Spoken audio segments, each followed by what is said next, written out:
एक एक जांच में सहयोग करूंगा योगी जी। लेकिन अगर इस प्रकार का धमकी पत्र तुम भेज के मुझे डराने की कोशिश करोगे तो ऐसे धमकी पत्र को मैं फाड़ कर फेंकता हूं। ऐसे तुम्हारे धमकी पत्र से मैं डरने वाला नहीं हूं। मुझे डराने की कोशिश मत करना। ऐसे धमकी पत्र से मुझे फर्क नहीं पड़ता। डाक के द्वारा चिट्ठी मुझे भेजी गई 31 अगस्त को और वो चिट्ठी मुझे आज मिली है। ये नोटिस है। ये नोटिस है मुझे आज 3 सितंबर को मिला। तो योगी सरकार 27 अगस्त को नोटिस भेज के कहती है 27 अगस्त को 10 बजे आइए। 31 अगस्त को बाई पोस्ट वो नोटिस भेजती है और 3 सितंबर को वो नोटिस मुझे दिल्ली के पते पर मिलती है। और इसमें लिखा क्या है इन्होंने? ये एफआईआर की कॉपी है जो मकान मालिक के द्वारा दिलाई गई और इस एफआईआर में मेरा नाम भी नहीं है। ये एफआईआर की कॉपी है और इस एफआईआर में मेरा नाम भी नहीं है। एक नाम है राकेश चौधरी, उसका नाम लिखा हुआ है अभियुक्त का, और बगल में लिखा हुआ अज्ञात, नाम नहीं है मेरा। और इसको लेके योगी सरकार मुझे जो नोटिस भेज रही है उसकी भाषा सुनिए आप। यदि आप इस नोटिस की शर्तों निबंधों का अनुपालन करने में असफल रहेंगे तो मुझ विवेचना अधिकारी द्वारा आपको अभियोग में विधि के प्रावधानों के अनुसार गिरफ्तार करके सक्षम न्यायालय के सामने पेश किया जाएगा। ये हो रहा उत्तर प्रदेश में। देश के सर्वोच्च सदन के एक सदस्य, राज्यसभा के एक सांसद को इस तरीके से कानून का माखौल उड़ा के, कानून का मजाक उड़ा के ये धमकी पत्र भेजा जा रहा है। कानून सम्मत, विधि सम्मत, संविधान सम्मत जो भी कानूनी पत्र मेरे पास आएगा, एक एक पत्र का जवाब दूंगा योगी जी। एक एक जांच में सहयोग करूंगा योगी जी। लेकिन अगर इस प्रकार का धमकी पत्र तुम भेज के मुझे डराने की कोशिश करोगे तो ऐसे धमकी पत्र को मैं फाड़ कर फेंकता हूं। ऐसे तुम्हारे धमकी पत्र से मैं डरने वाला नहीं हूं। मुझे डराने की कोशिश मत करना। ऐसे धमकी पत्र से मुझे फर्क नहीं पड़ता। कानून का पालन करो, संविधान का पालन करो। 27 अगस्त को चिट्ठी लिखते हो, 31 अगस्त को डाक के द्वारा भेजते हो, 3 सितंबर को रिसीव कराते हो और उस चिट्ठी में लिखते हो कि हमें गिरफ्तार कराया जाएगा इसलिए कि हमने दलितों का मुद्दा उठाया, इसलिए कि ब्राह्मणों पर अत्याचार का मुद्दा उठाया, इसलिए कि प्रभात मिश्रा का जिस प्रकार से उसकी हत्या की गई 12वीं में पढ़ने वाले लड़के के, उसका मुद्दा उठाया, राजभर समाज का, तेली समाज का, बढ़ई समाज का, विश्वकर्मा समाज का, खटिक समाज का, जाटो समाज का मुद्दा उठाया। इसलिए आप ये धमकी पत्र भेज के मुझे डराना चाहते हैं। मैं आज भी लखनऊ में मौजूद हूं और अब मैं चिट्ठी भेज रहा हूं थानेदार को। जिस समय भी, जब भी मुझे बुलाया जाएगा थाने में, जांच के संबंध में नियमता बुलाया जाएगा, समय पर सूचना दी जाएगी। मैं कानून और संविधान को मानने वाला व्यक्ति हूं। मैं देश के संविधान में भरोसा रखता हूं, मैं देश के कानून में भरोसा रखता हूं। आप कानून का मजाक उड़ा रहे हैं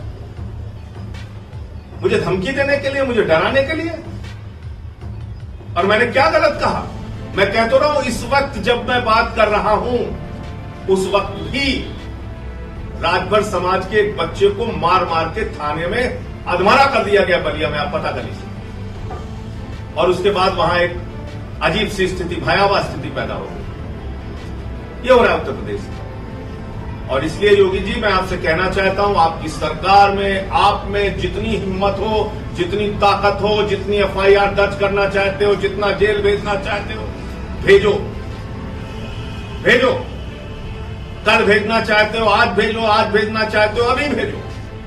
लेकिन जो मुद्दे मैंने उठाए हैं, ब्राह्मणों पे, दलितों पे, पिछड़ों पे अत्याचार के जो मुद्दे उठाए हैं, वो 1000 बार उठाऊंगा, 1000 बार उठाऊंगा। और आपसे कह रहा हूं कि जो आप करना चाहते हैं, गिरफ्तार करना चाहते हैं, जेल भेजना चाहते हैं, 1700 थानों में एफआईआर लिखाना चाहते हैं, आप लिखाइए। आपने मजाक बना के रखा है। आप एक चिट्ठी भेज रहे हैं, 27 तारीख की पोस्ट कर रहे हैं, 31 तारीख को। और 3 सितंबर को वो चिट्ठी हमें मिल रही है और उसमें आप लिख रहे हैं कि अगर आप पेश नहीं हुए तो आपको गिरफ्तार किया जा सकता है। तो इसलिए बंदर घुड़कियां देना बंद कीजिए। जय हिंद साथियों, उत्तर प्रदेश में एक और एफआईआर योगी सरकार ने मुझ पे करा दी है। उत्तर प्रदेश में ब्राह्मणों की हत्या करना अपराध नहीं है, दलितों की हत्या करना अपराध नहीं है, लेकिन योगी सरकार जातिवादी है या नहीं, ये राय जानना अपराध है उत्तर प्रदेश में। मैंने एक सर्वे कराया सरकार को लेकर कि ये सरकार जातिवादी है या नहीं है।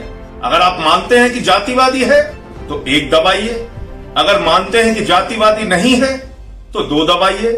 और जनता की राय जानने से पहले, सर्वे का रिजल्ट आने से पहले सरकार ने मेरे खिलाफ एक और मुकदमा कर दिया।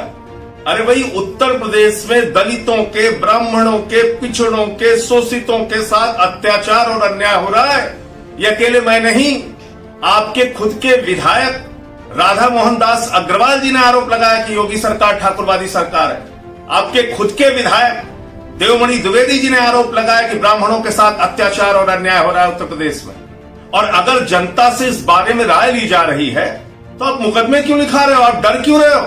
अगर जातिवादी नहीं है योगी सरकार तो उसको बड़े पैमाने पे ये सर्वे होने देना चाहिए।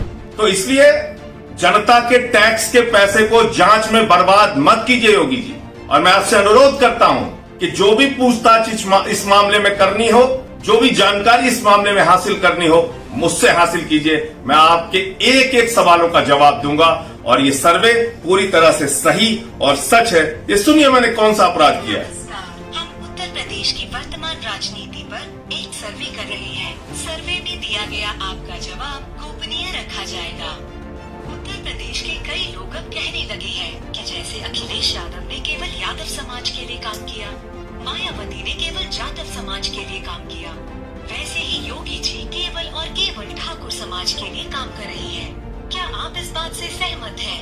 अगर आप सहमत हैं तो 1 दबाएं, अगर आप सहमत नहीं हैं तो 2 दबाएं। अब आपने सुन लिया, सहमत है तो 1 दबाएं, सहमत नहीं है तो 2 दबाएं। और सर्वे का रिजल्ट आने से पहले योगी सरकार बौखला गई, यानी वो मानती है कि मेरा आरोप सही है, यानी वो मानती है कि जातिवाद के आरोप का ये जो सर्वे मैं करा रहा हूं, ये सर्वे सच, सही और जनता के बीच में स्वीकार पाया जाएगा। इसलिए आपने एक और मुकदमा किया है योगी जी, आपको और बहुत बधाई और धन्यवाद। मुकदमे आप कराते रहिए और मैं अपना काम करता रहूंगा। जय हिंद।